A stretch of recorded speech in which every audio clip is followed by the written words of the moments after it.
सोनपुर नाम का एक छोटा सा गांव था। इसी गांव में चंदन अपनी पत्नी सुशीला के साथ रहा करता था। एक साल पहले चंदन अपने गांव प्रीतमपुर से सोनपुर गांव में काम की तलाश करता हुआ आया था और यहाँ पर वो दही बेचने का काम करता था। उसकी पत्नी सुशीला भी दही जमाने में चंदन का हाथ बटाया करती थी। उधर प्रीतमपुर में चंदन की बूढ़ी माँ बन्नू रानी अकेली ही रहा करती थी। मैं विमला से दूध खरीद ले आती हूँ।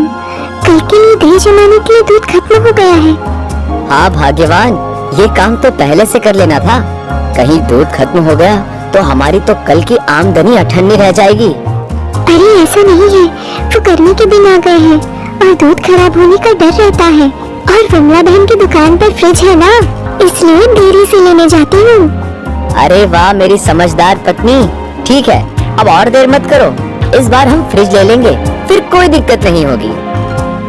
अगले दिन चंदन दही की मटकी लेकर गांव में बेचने के लिए निकल जाता है। लेकिन अचानक कुछ देर बाद वो उदास होकर एक पेड़ के नीचे खड़ा हो जाता है। तभी वहाँ से उनकी पड़ोसन विमला जा रही होती है। हे भगवान, ये मुझसे क्या हो गया? अब क्या होगा? अरे चंदन, क्या हो गया? क्यों इतनी चिंता में बैठे हो? विमला बहन, अब तुमसे क्या छुपाना, तुम तो अपनी ही हो। हाँ, बोलो ना। मैं एक पेड़ से अमरूद तोड़ने की कोशिश कर रहा था।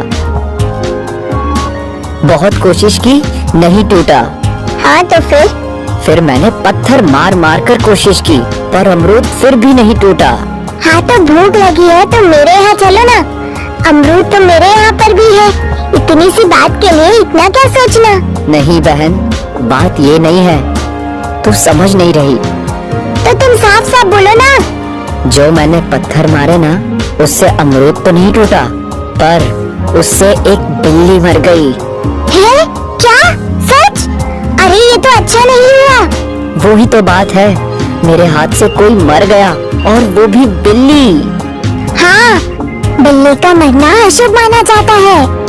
वही तो, अब क्या होगा समझ में नहीं आ रहा। मैं पूछती हूँ किसी से कि क्या करना चाहिए। विमला अपने घर जाती है और अपने पति भोला से पूछती है। अरे पता है, चंदन के हाथों एक बिल्ली मर गई। वो बहुत घबरा रहा है कि अब क्या होगा। बिल्ली मरना तो अशुभ होता है। तभी तो घबरा रहा है वो।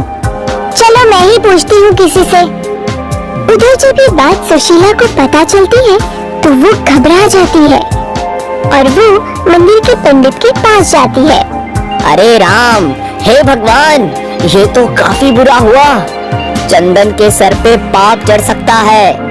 हाँ पंडित जी, वो भी घबरा रहे हैं। हम सभी को डर लग रहा है।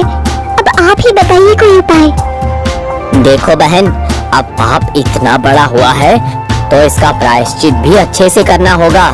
ऐसा करना, तुम चंदन को लेकर आना, मैं उसी को बता दूंगा कि क्या करना है। अगले दिन चंदन और सुशीला दोनों पंडित जी के पास जाते हैं। चंदन हाथ जोड़े हुए खड़ा रहता है। अरे पंडित जी, बहुत ही अनर्थ हो गया मुझसे, अब उपाय बता दीजिए बस। हाँ बालक, बैठो और सुनो। सुशीला और चंदन हाथ जोड़कर बैठ जाते हैं।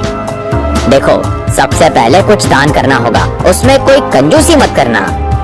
ना पंडित जी, आप बताइए। हाँ, तो जितना वजन होगा बिल्ली का, तकरीबन उतना ही किलो अनाज मुझे देना होगा। अरे वो तो अच्छी खासी मोटी होगी, क्यों जी? हाँ पंडित जी, कम से कम 30 किलो की तो थी। हाँ तो बस 30 किलो अनाज मुझे ही देना होगा। सुशीला और चंदन एक दूसरे को देखते हैं और सोचते हैं कि ये बहुत ज्यादा है, पर कुछ बोल नहीं पाते। जी पंडित जी, और कुछ? हाँ, अभी तो बहुत कुछ है। पाप धोना है ना तुम्हें? हाँ बिल्कुल पंडित जी, आप बताते जाइए बस, मैं लिख रहा हूँ। हाँ, और कम से कम 11 दिन मुझे भोजन करवाना होगा, सुबह शाम। जी पंडित जी, और कुछ? और मेरे कपड़े भी तो करने होंगे, 21 जोड़ी। पर आपके कपड़े क्यों करने होंगे? देखो भाई, ये पाप पुण्य में अगर सवाल जवाब करना है तो रहने दो। वो उठ कर जाने लगता है। अरे पंडित जी, आप तो नाराज हो रहे हैं, ये तो नादान है, आप मुझे बताइए। हाँ तो मैं कह रहा था कि ये सब करने के बाद दक्षिणा में मुझे 5,000 रुपए देने होंगे। सुशीला और चंदन पंडित जी की हाँ में हाँ मिलाकर चले जाते हैं। अरे ये क्या क्या बता दिया इस पंडित ने, मैं ये सब कैसे करूँगा? हाँ, बता तो काफी कुछ दिया, पर अब करें क्या? इस बारे में हमें कुछ पता भी तो नहीं है। इस गांव में अगर कोई हमसे बड़ा हो तो एक बार उससे भी बात कर ली जाए। हाँ, एक बार विमला बहन से बात कर सकते हैं। वो पूजा पाठ बहुत करती है, हो सकता है उन्हें कुछ पता हो।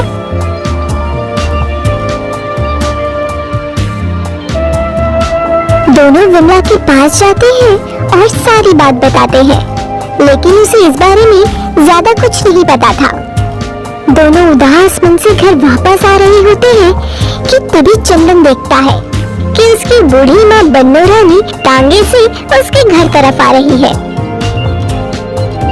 अरे माँ, आप यहाँ ऐसे अचानक? अचानक मतलब? ये क्या मेरा घर नहीं है? अपने घर कोई बता के जाता है क्या? सभी घर जाते हैं और फिर चंदन और विमला सारी बात अपनी बूढ़ी माँ को बताते हैं। अरे ये किस किस्म का पंडित मिल गया तुम्हें? इतना कुछ थोड़ी करना होता है। तुम ही बताओ अब मैं क्या करूं? मुझे तो कुछ समझ नहीं आ रहा है। इतना कुछ बता दिया उस पंडित ने। मुझे तो पंडित पर ही शक हो रहा है। कहाँ मिला तुम्हें? मैं मंदिर गई थी, वो चोंगा पहनकर बैठा था। मैं पुराने पंडित को आवाज लगा रही थी तो वही बोलने लगा कि वो शहर गए हैं, मुझे बता दीजिए अपनी समस्या। तो मैंने बता दी। हाँ तो बस यही गड़बड़ है, पंडित ही गड़बड़ है पक्का। तो अब क्या करना है? चलो एक बार वापस चलते हैं मंदिर, देख कर तो आते हैं उस पंडित को। वो तीनों मंदिर जाते हैं। वहाँ पर बहरूपिया पंडित आराम से खाट पर लेटा हुआ बीड़ी पी रहा था और अपने दोस्त से कह रहा था, अरे क्या मजा आ गया, इतना मोटा मुर्गा काटा है इस बार तो। बेचारे से एक बिल्ली क्या मर गई, डर के मारे हाथ पैर ठंडे हो गए बेचारे के। इतना सारा सामान मांगा है मैंने उससे कि मैं तो जिंदगी भर बैठ के खाऊंगा। वो तीनों इसकी बातें सुन लेते हैं और वापस आ जाते हैं। देखा, मैंने कहा था ना, पंडित ही सही नहीं है। अरे वो तो पंडित है ही नहीं। चलो ठीक है, उसकी बात नहीं मानेंगे, पर अब ये तो बता दो कि हम करें क्या? बिल्ली मरना होता तो अशुभ ही है। कौन से जमाने की बातें करते हो तुम भी चंदन? मरना जीना हमारे हाथ में नहीं है, ये भगवान की मर्जी से होता है। पर मरी तो वो मेरे पत्थर से ही है ना। तुम्हें याद है जब तुम्हारा पत्थर लगा था तो तुम कहाँ पर खड़े थे? हाँ हाँ बिल्कुल, उस पेड़ को तो मैं कभी नहीं भूल सकता। चलो एक बार देख कर तो आते हैं, कौन सी बिल्ली मर गई तुमसे? वो तीनों उस पेड़ के पास जाते हैं जहाँ चंदन अमरूद तोड़ने की कोशिश कर रहा होता है। सब आसपास बहुत बार देखते हैं, बहुत देर तक देखते हैं, पर कोई भी मरी हुई बिल्ली दिखती नहीं है। है? कहाँ गई वो? तुमने उसकी सांस देखी थी, चल रही थी या नहीं? अरे नहीं, मैं इतना डर गया था कि मुझे कुछ समझ नहीं आया। मुझे लगा वो मर ही गई है। तुम भी ना चंदन, वो बेहोश हो गई होगी और फिर उठकर भाग गई होगी। ये सुनकर चंदन की जान में जान आई। चलो अब उस पंडित को सबक सिखाएं। वो तीनों मंदिर जाते हैं।